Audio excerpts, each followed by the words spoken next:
Hey, welcome back to a brand new episode of 101 Second Review. Today I'm going to be talking about this Upgrade, the brand new near future sci-fi horror movie, partly out from Blumhouse, and in it a guy in the near future, has been in a car accident, a very bad car accident. He is unable to walk, and his friend, who's like some kind of like tech uber genius, tells him, I can put a microchip in your head and it will solve all your problems. It will make you better than you were before. Obviously he says yes. And then, surprise, surprise, that leads to more complications than it probably solves. Okay, review in a second.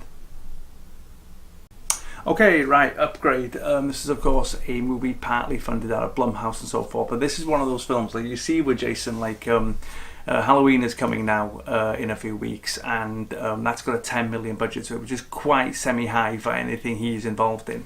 And you look at his output and so forth, and what you get is movies that he clearly thinks are like massively potential in terms of commercial value, like Truth or Dare, like Halloween. He understands his demographic, he understands what he's going for.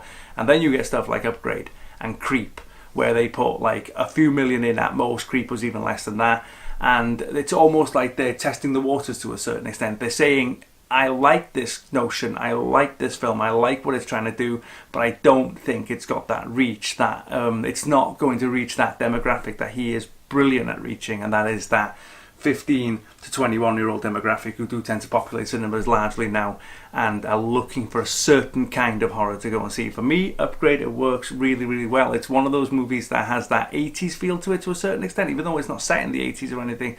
But because it's a limited budget, their idea of setting it in the near future is difficult, and the way they work around it feels very much like the 80s. It's got an element of Terminator to it, an element of Trancers. I like the way the cars are designed. You can see the limits of the budget, but it never becomes annoying or anything. The performances are all fine in it. I love the twist in terms of how the company are involved in it. Of course, it really gives it a current feeling because it's the sense that these large companies, very much going back again to the 70s, these large companies are going to end up running and ruining your entire life. It was way better than I thought.